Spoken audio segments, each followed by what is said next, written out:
Yo, yo, yo, what's going on, people? Arsenal's first defeat of the season in the Champions League against Lens, RC Lens. Yo, 2-1 to Lens.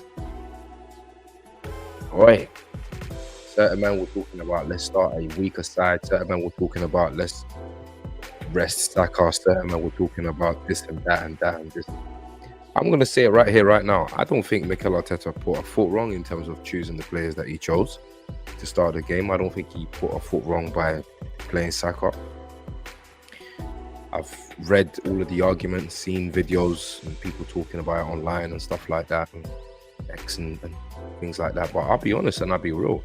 Look, it's just one of them things where, look, you just play your best players. The best players, the bad boys of this world, of the football world, that they play every single game. It's as simple as that. You wouldn't expect Mbappe to be dropped for games such as this. You wouldn't expect your Cristiano Ronaldo's, your Neymar's. You wouldn't expect the top ballers.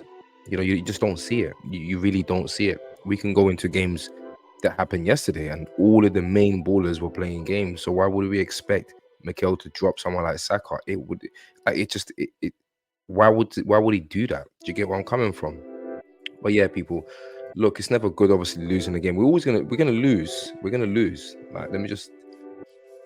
gonna lose games. We're not gonna go the whole season unbeaten. So let's not make too much of it.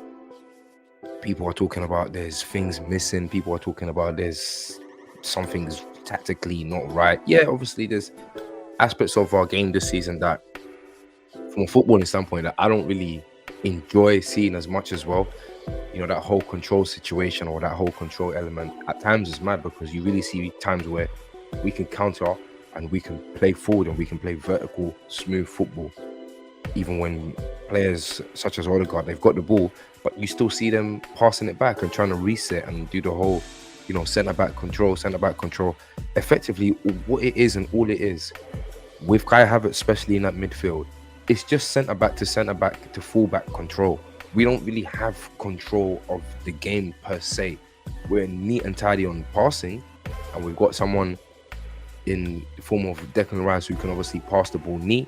We've got someone like Odegaard who can pass the ball neat. We've got someone like Thomas Partey who can pass the ball neat. But I don't think it's total control. Control of a match is what you see City doing. Do you get where I'm coming from? That's control.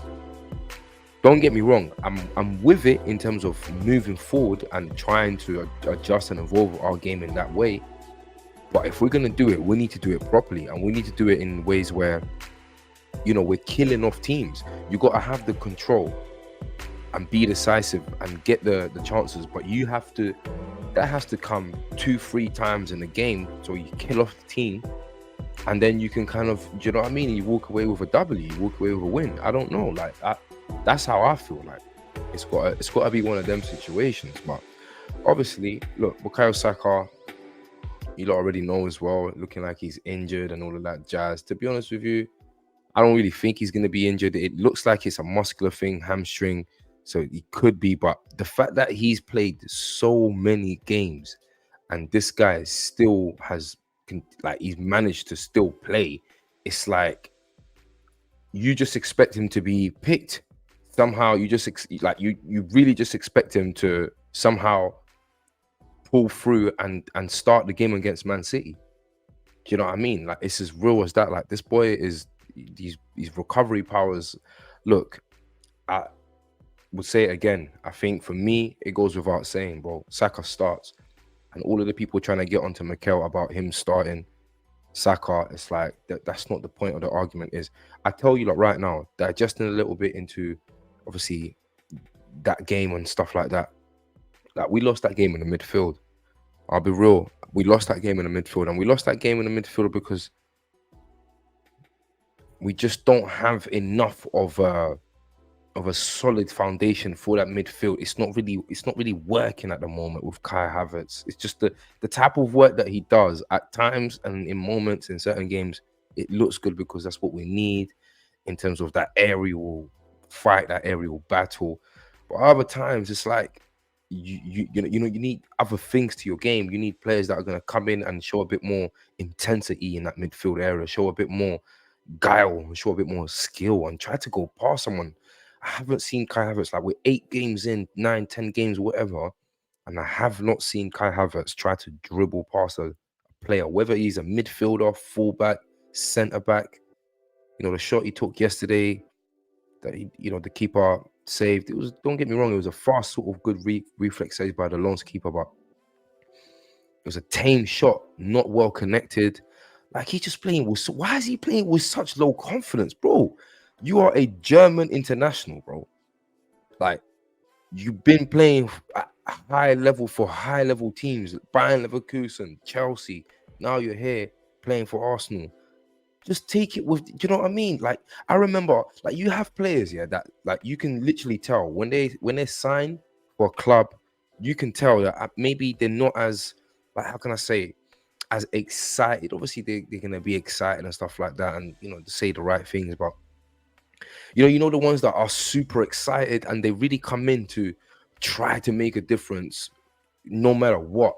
And you actually see that, I can remember Ceballos, like, when we loaned him, like, he wanted to impress so much that we knew he wasn't really it, but he will kind of play better because of that level of wanting to impress and because of that level of wanting to show us that he's got something about himself, or he believed there was something about himself. Like, and normally you see that with players when they come in, do you know what I mean? Like, even young players, like, but I just, with Kai Havertz, it's like, raw, like, bro, come on, man. We need to see more from you, my guy.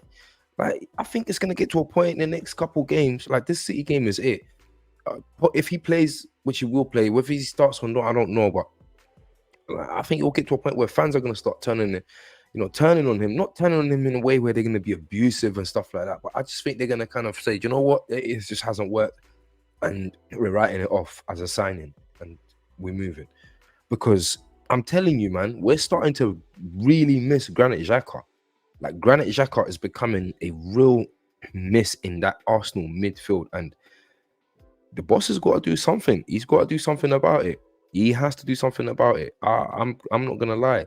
Like, if Bukayo Saka is indeed injured, then yeah, we're not looking good for City. And if he is, for me, I saw this lineup here. I bumped into this lineup on X. And I think this is potentially the best possible lineup that we can have effectively with Saka injured. So obviously Kai Havertz will play up front. We need to see him in a false 9 now. That number 8 is just not working for him.